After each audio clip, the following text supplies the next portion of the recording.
Hey everybody, this is Monica Larner and welcome to another edition of the Italian Wine Series.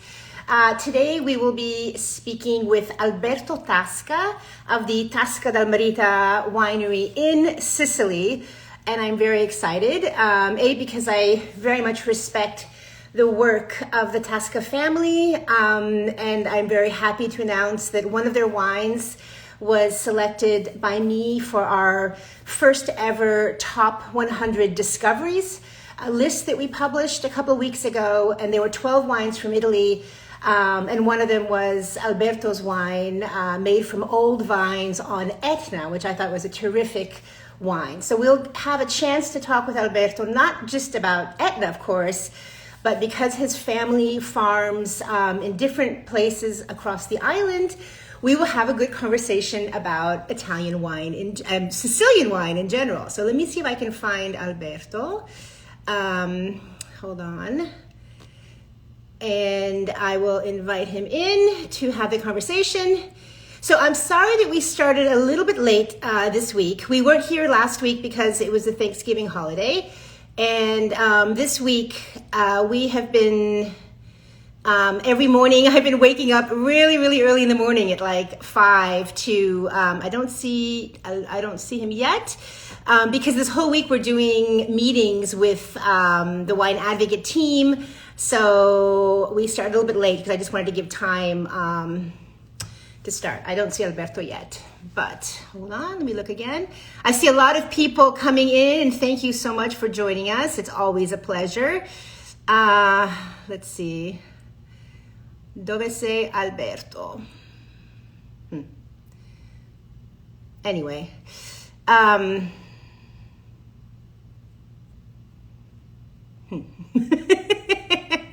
well, okay. Listen, so Tasca del Marita is one of the historic wineries on the island of Sicily. And they have brought us kind of iconic wines like the white wine, the Nozze d'Oro, which is a kind of romantic celebration of Alberto's grandfather's, I think, anniversary with his wife. And then, of course, the other important wine is the Rosso del Conte, which is one of the iconic wines of Sicily that kind of broke Sicily open to become a modern wine region, I would say. We write a lot about the Sicilian wine renaissance, in which we really saw the quality, the entire island production shift from a quantity-based philosophy to a quality-based one. In wines like Rosso del Conte were precursors, and definitely some of the wines that allowed this shift to happen. I still don't see Alberto. Let's see. Let me try again. Alberto, ci sei? Are you there? Ciao, Alessandro. Chiedi dove Alberto. Okay, let's see if I can find him again. Oh, yes, he is. Okay, I am here. Perfect. Let me try that again. Go live with Tasca del Eccolo. Sorry about this, guys. It says you are unable to join. I don't know why. Yeah, it says you're unable to join. This is one of the mysteries of Instagram. I don't know why. Anyway, so as we see if Alberto can come, yeah, I just get like a little note saying unable to join. Anyway, so as I'll go forward a little bit, waiting for Alberto to come on. In the last 20 or 25 years at this point, we've seen such a change in the approach for Sicilian wine. And it has been one of the biggest, I think of my career, one of the biggest highlights is to be able to live a lot of this, to see it happen close hand. So we also went from an island viticulture that was focused on grape growing across the entire island. And in the last 10 years, we've seen the emergence of a real quality pyramid in Sicily, where you have a base of wines and then you have a quality that goes literally to the top with Mount Etna. So it's a nice metaphor that it's a volcano on top of it, with a lot of the top end wines, a small production of the top end wines on the top. And Alberto's family is present in much of that pyramid. And now with what Alberto has been doing more recently, it's to bring Sicilian viticulture even one step further by, let's see, there's a request, send a request, to hammer home the idea that Sicily can also be at the forefront of, Sicily gave me an echo, Alberto Tasca, I see him from his private account. Let me see if I can get you here. The forefront of sustainability and organic farming and working on philosophies that can help in the future, not just in Sicily, but in many. Eccolo! Ciao, Alberto! Yeah, but now it's crazy. I have 2 mobile, 2 laptop, and nothing works. Oh, Can yeah, you hear no, me? but it just said unable to join or declined request, or I don't know, but. You are declining me. No, I was declining you. I think you. I would never do. Alberto, I'm so happy to see you. You look great, and it's been a long year. I'm very happy to see a Sicilian face here on Instagram to give a little bit of sunshine in, a sunny day here in California. So how are you doing, Alberto? How are you doing? I'm doing very well. I'm in Palermo. Today is quite a raining day, and raining a lot. That's not bad for everything else, but because nature needs a little bit of water. So now at the moment is good. Winter is coming. We are all well in a super wonderful world. Oh, good. Right. What state of lockdown is Sicily in now? Oh, now it's yellow. So we at 10 o'clock we have to be at home. We cannot do the restaurant close at 6 o'clock. There's just only delivery. It's still like this. It's not an easy moment for anybody. Yeah. Right. Yeah. What about you? Well, I'm in California, and there's discussion of shutting down the state again. It's all, nobody really knows what's going to happen, but it's not good. So yeah. more. Hopefully we'll get this vaccine soon, and then we'll be back to meeting each other in person, which would be a very big relief. Hopefully soon. Listen, Alberto, I was really excited to speak with you because you were one of the wines, one of your wines was selected on our top 100 discoveries list that gave me great pleasure, wine from Etna. And of course, this is a new initiative that we're doing to find new ways to talk about wine, because of course, as wine critics, we give points, we give scores, but sometimes a little bit of the storytelling behind the wine, it goes into, a background mode. And so with this top 100 discovery list, we have a chance to kind of talk a little bit more about the philosophy that goes behind a wine and whatnot. And I was pretty excited because on my list from Italy, I tried to only choose wines that in some way represented a movement towards sustainability, a movement towards, a message for cleaner viticulture and whatnot. And that was one of the reasons I chose your wine. But before we get to your wines on Etna, I wanted to ask you to give us a little bit of a background on your family's estate and the historic roots of Tasca del Marita in Sicily. Right. So yes, my family started to work in agriculture for many years. Can you hear me? Because I've changed this my mobile. You can hear me. Yeah, good. Okay, perfect. So my family started in 1830. In 1830, they bought an estate in the in the center of Sicily, in the heart of Sicily, that is called Regaleali. And from there, they started to produce. They had quite a small, at the moment was like 35 hectares of vineyards. It was just for the local production. Then they start to have a lot of passion for wine. They used to drink a lot of wine, and they went to start to make the first production close to Palermo, where we have a house, a villa, and it was called Villa Camastra, and that was 1888. That was the first label and the first bottle wine. Then after the two world wars, they decide to sell most of their property and invest everything again in Regaleali. Why Regaleali? Because Regaleali was far from the sea, was in a high altitude, and that moment we had any kind of technology to control the fermentation temperature. So they decide to look for freshness and cooler climate and latest harvest in terms of ripeness of the grape, and that was really great. So from there, We have done like 7, 8 generation in Regaleali, and each of family has done something that was part of the DNA of the company. When I started to join the company to manage it, I found that DNA was to try to innovate as much as you can. And that was made by working close with university and scientists and try to understand how to improve. We were in the middle of nowhere. The reputation of Sicilian wine wasn't so famous around the world because we used to produce a lot of bulk wine in Sicily to sell everywhere, and it was a really easy market. So we had not a really great reputation for the bottled wine. And my family were one of the first family that invest on that, and I'm continuing to do that, the same.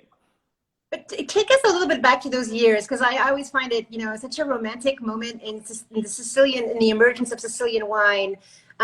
You had very important consultants like Giacomo Takis and other very influential people who kind of came down to Sicily and describe what they saw. I mean, obviously they recognized the terroir, the potential of the territory, but there again, it's kind of weighed down by this tradition of bulk wine and I mean, what was the actual thinking process to break behind that? I mean, it must have been quite an impossibility, right? An impossible task.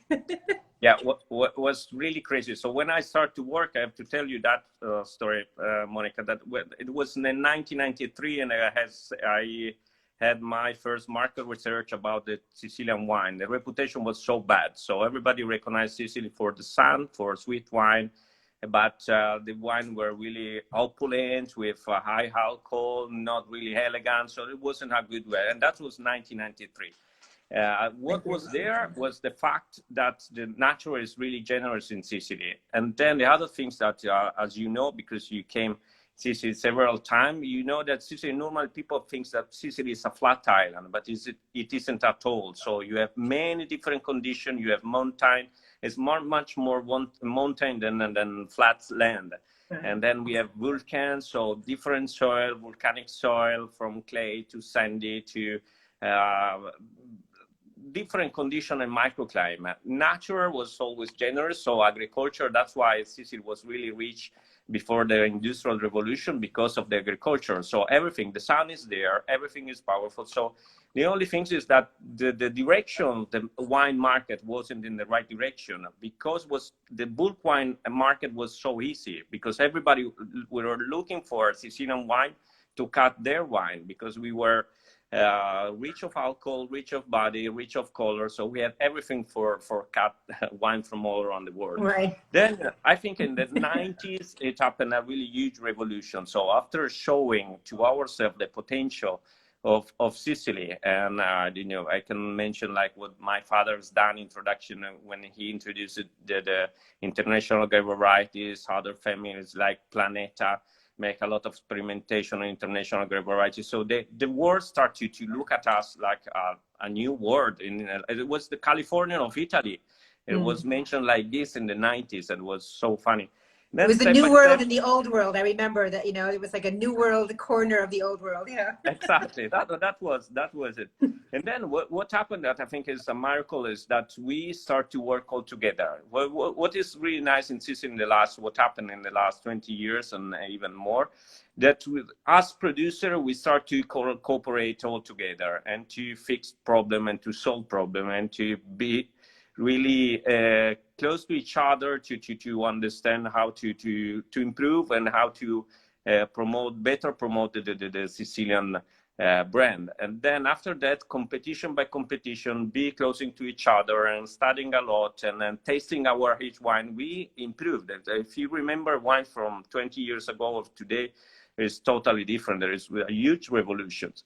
And then now what is magic, I think, and what is really the best part of it, that you cannot talk anymore about Sicilian wine, but you can mention specific place of Sicily. And that's another thing that is really magic. Look what happened with Etna, with the wines that you mentioned. And so thank you a lot. But what is happening there is crazy. So it's not a really big land. It's like just 1,000 hectares of total the appellations, but the diversity that you can find there, the distinctive wines that you can find that produce and produce there is something magic. So you have coast, you have the center of Sicily, the high hills, Vulcan, the small highland, and the serve wine, many different grape varieties. We have done a lot of research on the indigenous grape varieties, and that happened in those years. We discovered 50 indigenous grape varieties that are still under studying. So it's a huge, it's a treasure island of diversity. And we, step by step, because we have just one harvest per year, we are trying to do our best. And I think it's working a little bit. You know, it's been, as I said at the beginning, one of the great honors of my wine writing career is that it coincided with this growth of Sicily. It's been something that's been fascinating to me to watch. You know, and as you mentioned, you know, we have such a better understanding of the territories, of the micro territories. You mentioned this, you know, enormous research into new indigenous grapes that kind of make you feel like an archaeologist, because in Sicily you can find this new genetic material that's been lost for generations, and suddenly maybe, you know, there's a researcher near Trapani who, you know, he goes out and he goes into ravines wearing his big boots, he climbs on trees, and maybe he finds this little grapevine and he goes and he brings it back to the laboratory, and lo and behold, you found new genetic material. You know, it's still a land of discovery. And there's so much potential, because obviously, you know, on a metaphorical level, when you're finding new genetic material, that's new life. That's a whole new world of wine that can open to us, that a place like Sicily offers. You know, and you look at other storied wine regions, and you don't have that sense of discovery, and that actually played very much into the theme of discovery, because I found it to be so fitting and so perfect. I see a lot of people are commenting. I see some weird comments, but anybody who has any questions, please go ahead and ask them. And as I do every week, if anybody would like to tell us where they're from, please send a little message telling us what country you're watching us from, so we can say hello back, because it's always a lot of fun to see where people are listening from. Anyway, so you mentioned the indigenous varieties, and I wanted to ask you a little bit about that, because that, as you mentioned, the philosophy has changed. You know, even in your dad's generation, you know, the emphasis was a lot on international grapes, and that's completely changed. So I wanted to, can you walk us through a little bit in more detail how that process played out for Tasca del Merita, how you went from, I mentioned, you know, like the Rosso del Conte and the Nozze d'Oro. These are two iconic wines that have always represented Sicily, you know, and I just want to, how did your approach towards the actual grapes change over the years? So it takes a long time. And then I have to mention again what happened, because we have just 1 hour per year. So the direction is always to try to improve, but you cannot make a really huge revolution if you don't do it step by step. And what we have done, I think we were really famous just because of the power of our wines. They were really full body wines, and people were attracted about that. And then I think in the last decade we start to work more on elegance, on drinkable wine, and we start to work with the right timing of harvest, and with altitude, with longevity. So we start to work in many other details, and I think that's the improvement is in the glass of wine, and that's the best thing. So now you can drink many Sicilian wine and then say, wow, that's outstanding. So I mean, there is many wines that can emotion on you now, and that's, I think, was the first step. And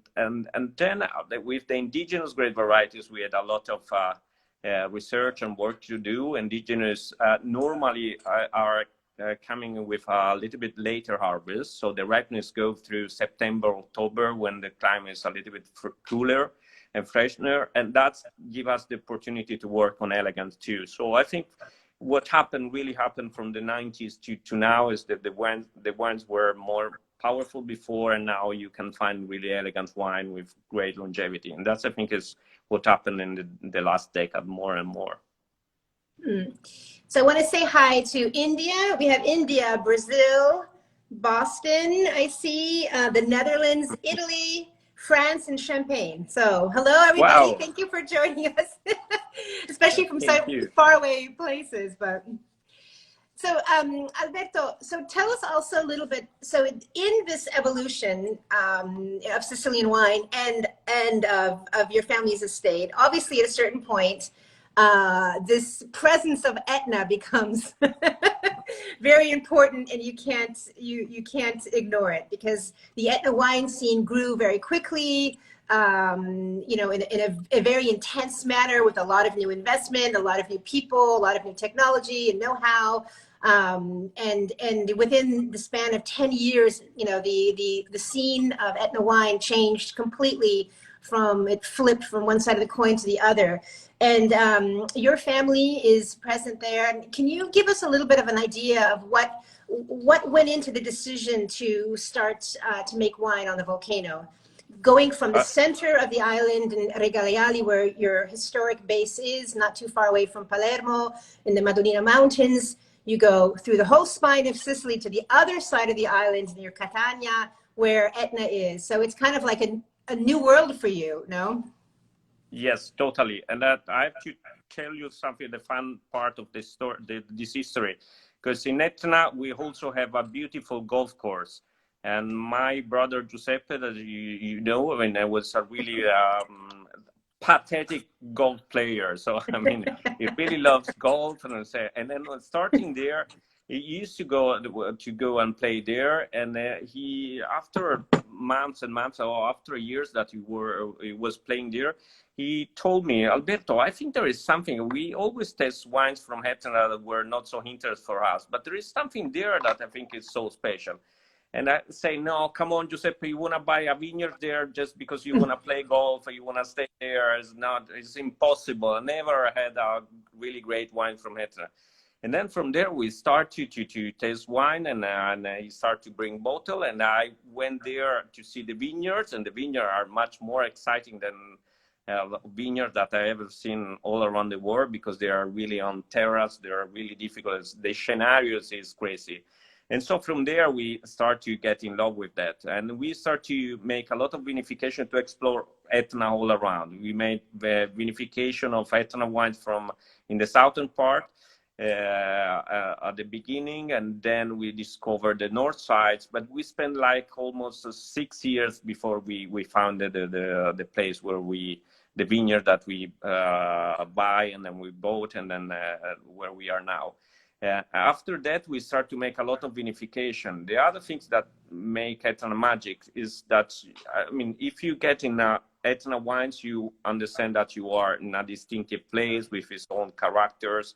The Nerello Mascalese, for the red, for example, is not really full of color, but is really rich of tannins. There is a lot of tension, and you can understand that you are in Etna.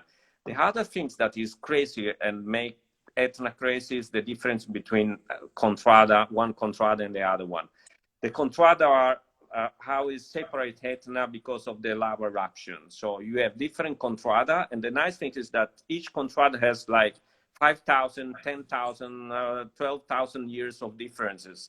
That means that the soil comes from a different explosion, the time of oxidation is different, and the impact of this single contrada to the wine is different. So when you start to make vinification there, you are in a small piece of vineyards, and close to you there is another small piece of vineyards, and you make the same vinification, everything similar, and then you can taste a little bit of details different between one wine and the other one because of the eruption of the contrada. You get mad, because it's exactly what makes wine magic, is the geography of wine and then the details of the geography. So you can understand that it's Etna, and then sometimes now, step by step, people are recognizing even in contrada year by year. So it's crazy and it's so fascinating. And then, so what we have done is, moving from Regaleali, the idea was to explore a little bit more Sicily and try to find the right place with the right attitude.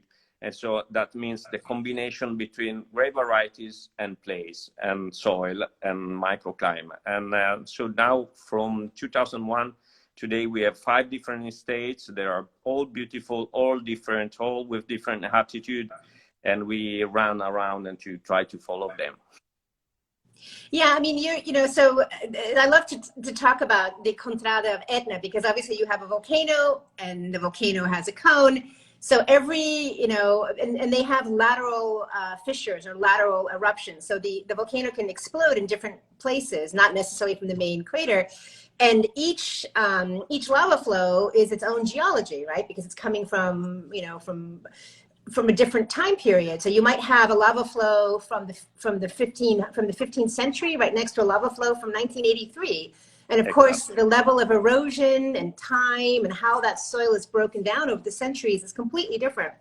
And so even though the Contrada don't match perfectly all of the lava flows, the wines per lava flow are completely different. So it makes it crazy from people who, the point of view of people who love the expression of terroir, because the differences are so huge, Alberto, I'm curious.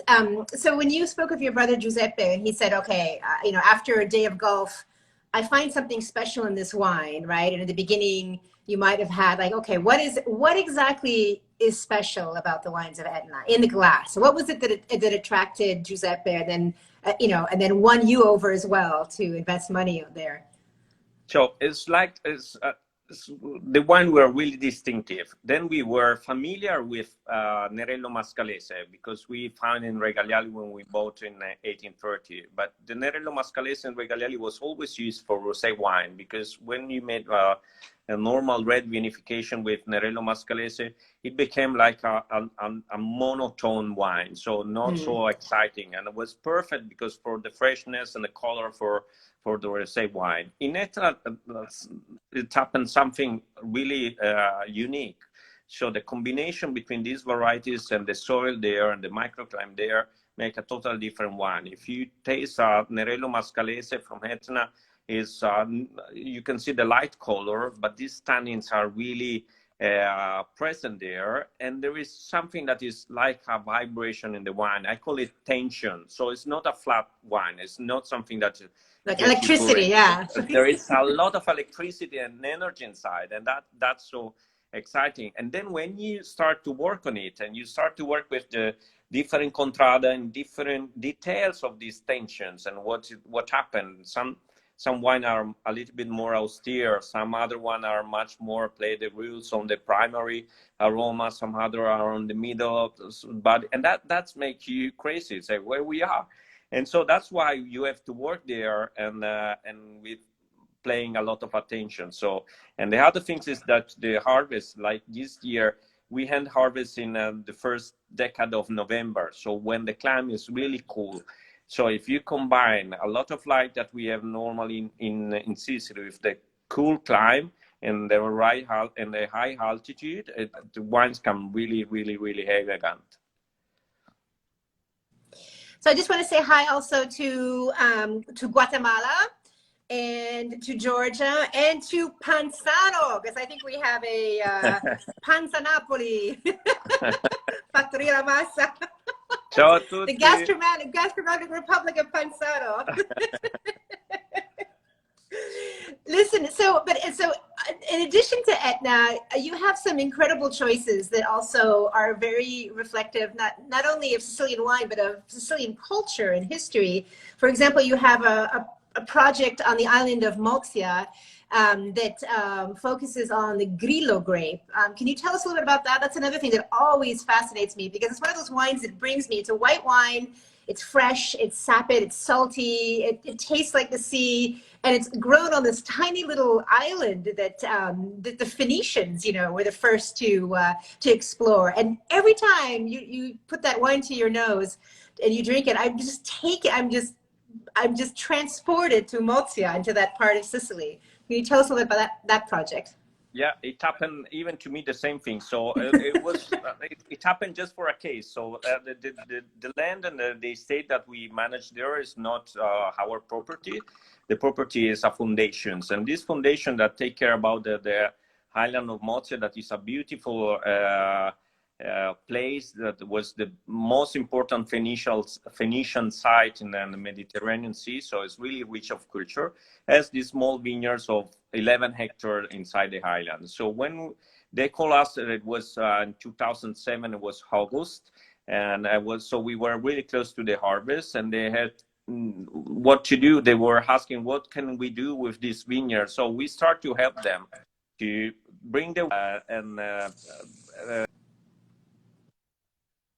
make the vinification, but we cannot vinify there because there is no cellar nor winery. So we have to bring it in Regaleali, where we have the biggest cellar, but we cannot carry a lot because there are the water there. We are in the salt production of Sicily, so the sea level is just 30 centimeters. It's not more than 50 centimeters. So you cannot carry too many cases of grape in the boat, because by the way the boat crashed. So it was totally crazy. So it was confusing. It was last minute project, and I had no experience with Grillo at all, because the Grillo was used in the Marsala production, and they were normally tend to make wine with oxidation. So, and I'm not a fan for oxidation in general. So I was really. And then when we started the process that we have done, so we make the harvest, we brought the grape in Regaleali, and with a truck that spent all the night there, taking the grape at 4 centigrades of temperature, and then the morning we pressed the grape, and the wine and the flavor that came up after and out from this grape were crazy. And Grillo has a really, so that's why we planted them Grillo everywhere. So we have several vineyards in Regaleali, because it works in high altitude in a different way. And the appellation Doc Monreale, again, just to visit it. It's a grape that is really close to the change a lot from the primary aroma to the evolution and tertiary evolution that it has. And the first primary aroma is like a Sauvignon Blanc. You think that is something that is so fruity and things. Mm-hmm. Then turn with something that is more neutral, and it's more neutral that and come like from like Pinot Blanc or Chardonnays, depend on the vintages, and any change again. So, and this kind of change was really fascinating me, because I had no experience. And then from there, now we produce 3 different Grillo in 3 different estates, and we are totally, as you are, in love with the varieties. You know, it's true. There's been like a Grillo renaissance in Sicily, because, as you said, you know, the grape has this workhorse past. It was a very, you know, it was a grape that was used for Marsala. It oxidizes easily. It was kind of relegated to this role. And then only when you started to look at it with closer attention, you realized how, you know, how finessed the aromas were and how delicate it could be. And, you know, that something very special could be made with Grillo that had, you know, maybe been overlooked in the past. And another estate that you have, that you farm on the island of Salina, which is another very curious from a viticulture and historic point of view. It's one of the 7 Aeolian islands right off the northern tip of Sicily. These are islands that, even as their ancient name evokes, are completely shaped by wind. They're volcanic islands. Salina is the greenest of those islands, and the one island that has probably the more important viticulture, or, you know, grape growing customs and traditions. And Malvasia, the Lillipari, the Malvasia grape, is planted there widely. Malvasia is a grape that also, in a way, needs to be next to the sea. It needs those sea breezes and that salty air. Otherwise, it doesn't have the magic. It doesn't, you know, a lot of the aromas are a little bit flatter. And right there, you have a beautiful property and a hotel that has that makes Malvasia. Can you tell us a little bit about how that came into being? It's another beautiful wine. Yeah, that was really beautiful. And we were looking for the production of sweet wine in Sicily, because Sicily was really famous for that, and we had no experience, and not a really strong experience. And all the sweet wine that were focused when we started to produce and to invest in Salina were focused on Pantelleria. And in Salina, we had a man that passed away that made a huge work, that was Carlo Auner. And I don't know, just even there, for lucky cases, and it happened that somebody called me and they say, oh, there is a beautiful vineyard in Salina, why don't you come and see it? And that was exactly the vineyard that I was to see every time when I was with my boat sailing from Panarea to Palermo.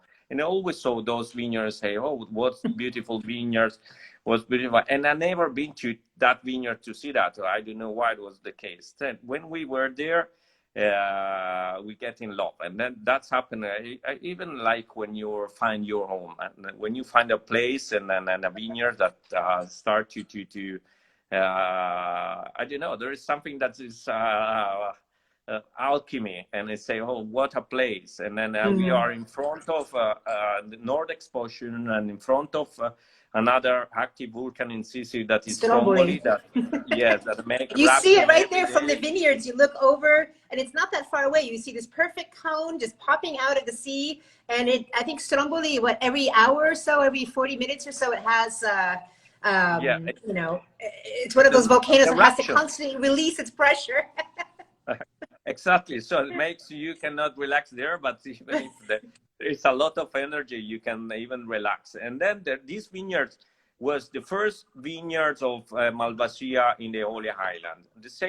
In the same place, we have a lighthouse, and the lighthouse was a dream, and for when I was kids, for the book, The Guardian of Lighthouse. I always thought that the lighthouse were a really romantic place. They are based in really strategic place. They protect the ships and all the navigation during the ocean. And so it was something, you know, many things that were there, and were really, really lucky. Then we started to produce the Malvasia delle Lipari with a lot of success. The wine are crazy, totally different to compare to like Pantelleria, because Malvasia is much more delicate, is not so aggressive like the Moscato or the Zibibbo.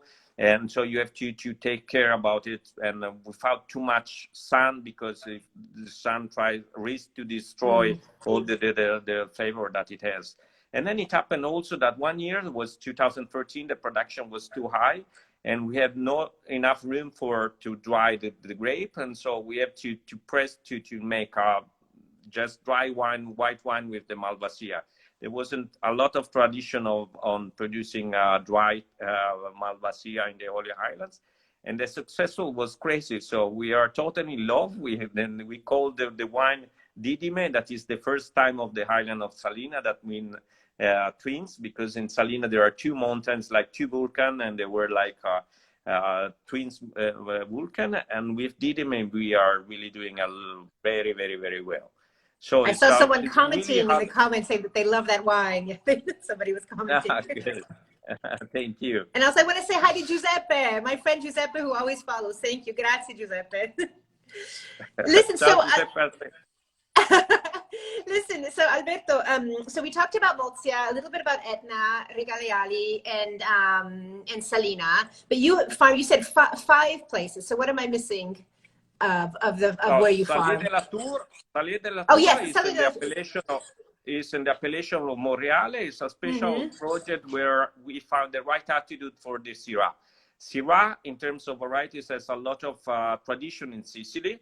So, of course, as Sicilian, we say that come from Sicily, from Syracuse, so there is nothing with France and Australia. But by the way, it's quite different.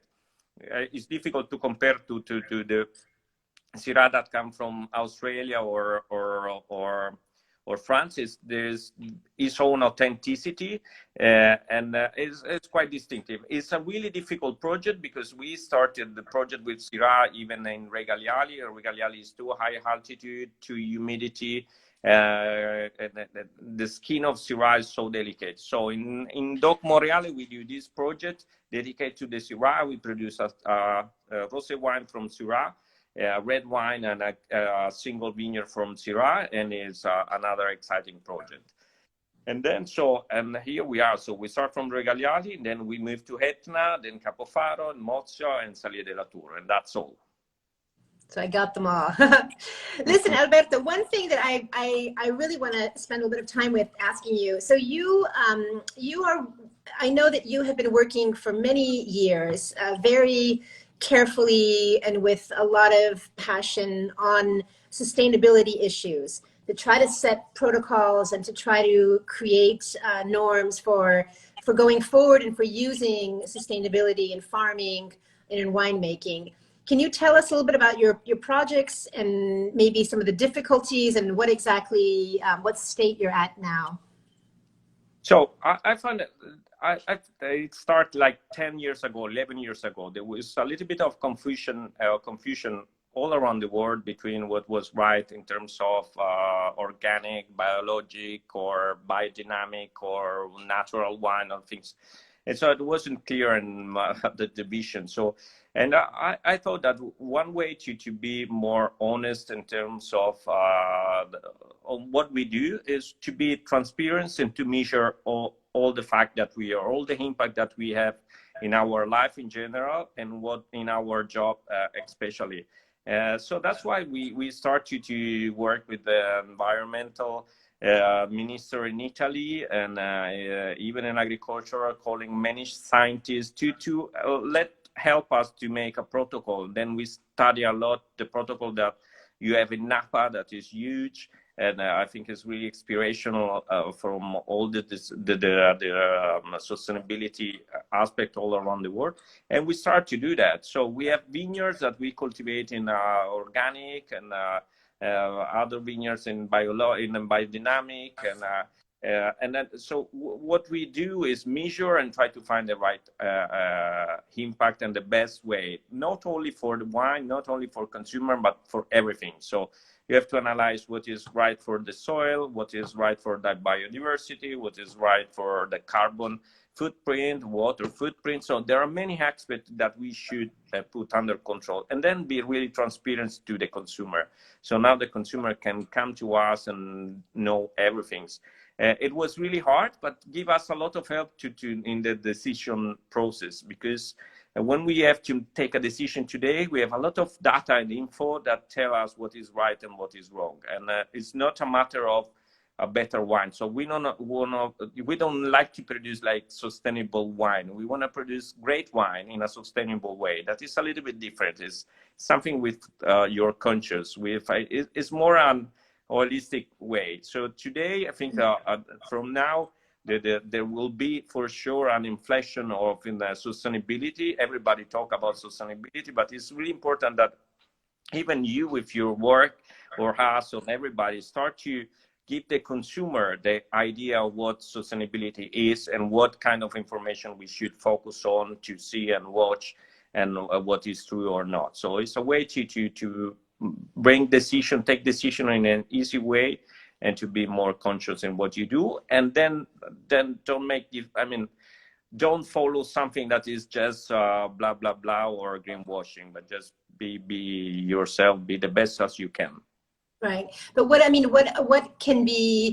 some of the ways to communicate that? I mean, there's so many different certificates and there's so many different ways that people can, put stickers on their bottle saying it's been organic or it's biodynamic. But I mean, is there, region-wide efforts that can be, pushed to create better identity and better communication for the wines that are coming, for example, from Sicily or from another part of of Italy? What is clear now that sustainability has to be contextualized in the place, because our sustainability is different than the sustainability that you have in Valtellina for many reasons.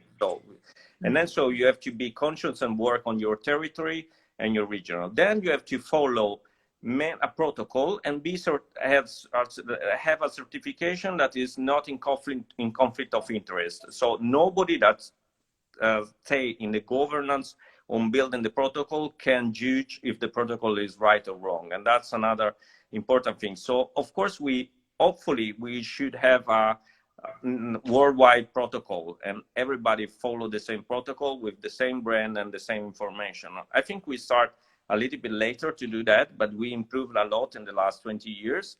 And I think we will arrive to an Italian protocol or American protocol, and then finally to a worldwide protocol. That's the ideal.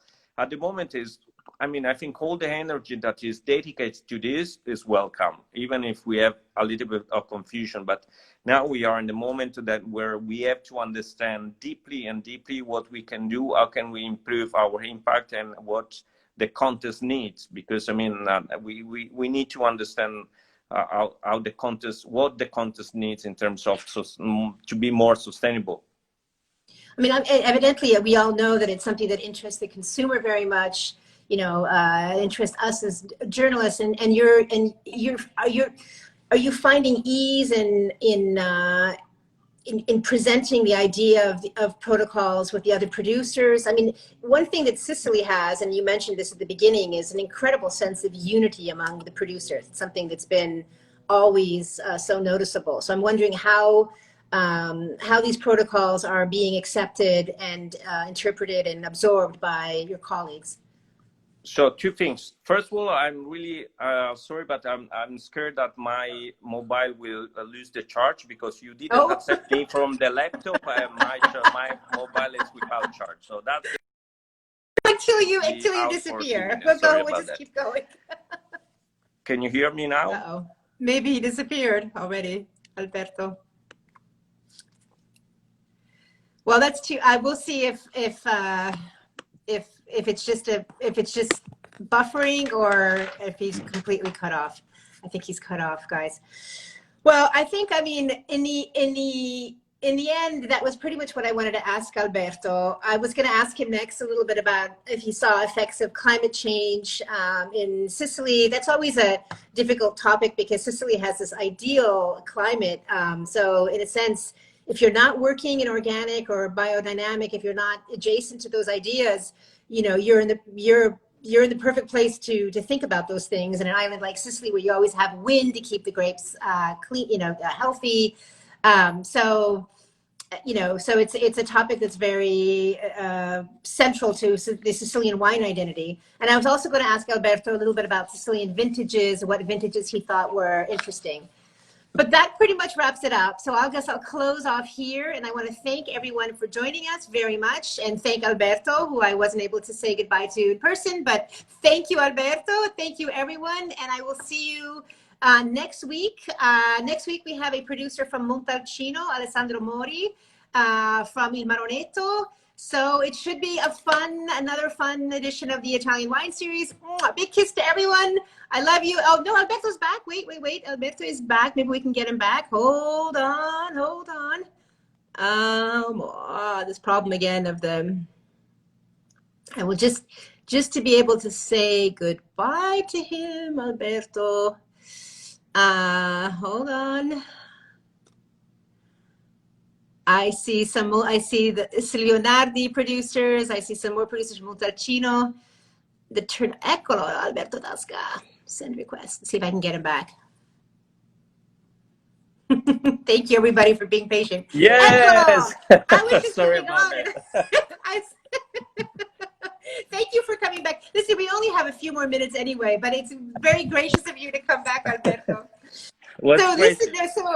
So all the technical issues are definitely par for the course, so that's fine. What I wanted to ask you next, while we were on the subject of sustainability, I wanted to ask you a little bit about what you've seen in terms of climate change in Sicily. And I was just saying that the island of Sicily is so blessed by winds, warm weather, a dry climate, all of the ideal conditions for growing grapes organically anyway. So in a sense, if you don't do it Sicily, where would you do it, right? But I wanted to ask you, carrying on to that, what have you seen changes in the climate, and what is your impression on that subject? Yes, so first of all, I have to say, and I'd say sorry because what happened, but it happened. It happened. So what I want to say that in Sicily we have done a foundation. So as producer, as you said, we work all together, and now there is a foundation of sustainability, and we are the beginning. It's a startup where we are trying to understand how to improve in terms of sustainable practice and our impact in Sicily in general. For the change, yes, the micro change, yes, the climate change a lot, and we can see it. What we can see is not in terms of temperature or water, but in terms of violence. So what happened in the last 5 years, that we have rainfall that were really like a bomb, a water bomb, and that make a lot of disaster in terms of the vineyards infrastructure. And that happened, and just in the last 5 years, we never seen, and even my father and the ancient people never saw something similar. So what I'm thinking here, and we are trying to analyze and studying a lot, is even the condition of the Mediterranean Sea that has an impact like at the ocean, of course. And I think there is a huge problem with the temperature of the water in the Mediterranean Sea. So we have to monitorize it and to pay attention about what is going on with shipping. I know logistics is a really huge opportunity for making money, but I mean, we have to combine and analyze, and that's sustainability. Try to analyze the impact of it's better to make a logistic neighbor or place in the Mediterranean Sea, or just going through Rotterdam, or if the double Suez Channel is the good thing. So that's what the world need now. So need to know what the impact of the action that we as humans make in the world. And you know, I was going to follow up with the question about vintages. So I guess in a sense that the two things are connected. You know, covering Sicilian wine is always one of the challenges is that the vintage variation. You're right, as you just said, the vintage variation could be more due to a problem of you know, fungal diseases or problems with, you know, too much water. But it's not, you know, when you speak about Sicilian wine, it's a little bit different because maybe in the Langhe or in other areas of Italy, you have these epic vintages that are, you know, that stand out for certain reasons, that are very connected, you know, to the weather patterns and whatnot. But Sicily is so blessed with such good weather, generally speaking.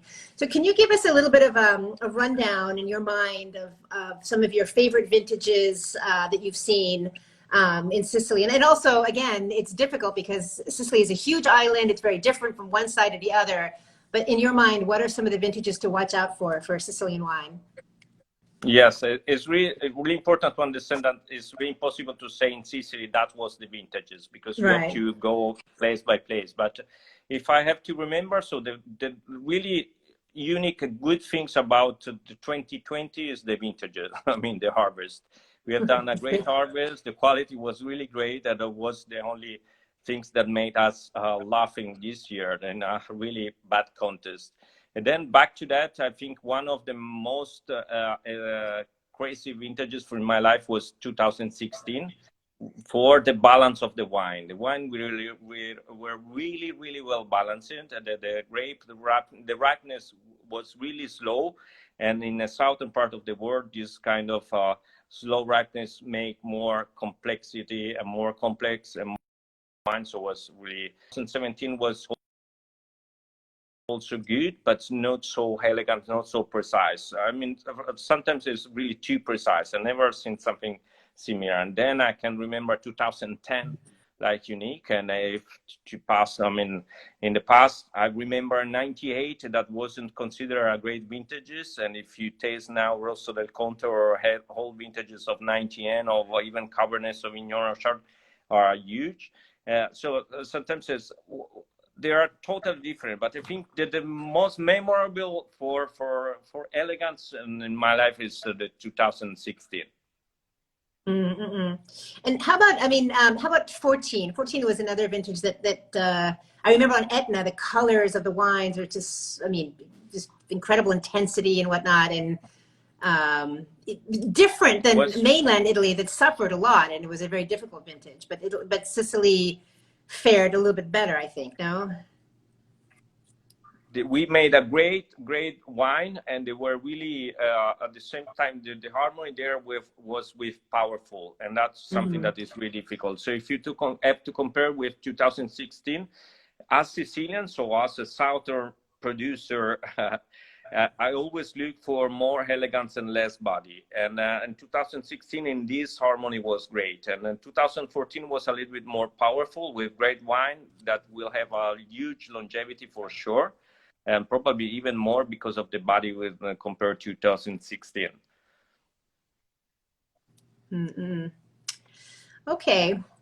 Well, listen, Alberto, thank you very much. Sorry about all the technical difficulties, but I think we covered pretty much everything that I wanted to. I don't know if you have anything you wanted to add or No, I want to say to just say. thank you to everybody that are from all these multinational that were here viewing us, and thank you for the opportunity. It's always nice to talk with you about Sicily and Italian wines in general, and thank you for the incredible job that you are making for Italian wines in general. Really. Look at you. A lot of bit. work. Alberto, thank you so much for joining us. It's been an absolute pleasure, and I look forward to seeing you hopefully soon in person in Sicily. Ciao Monica, grazie. Grazie, grazie a te. Ciao. Ciao. Ciao, ciao.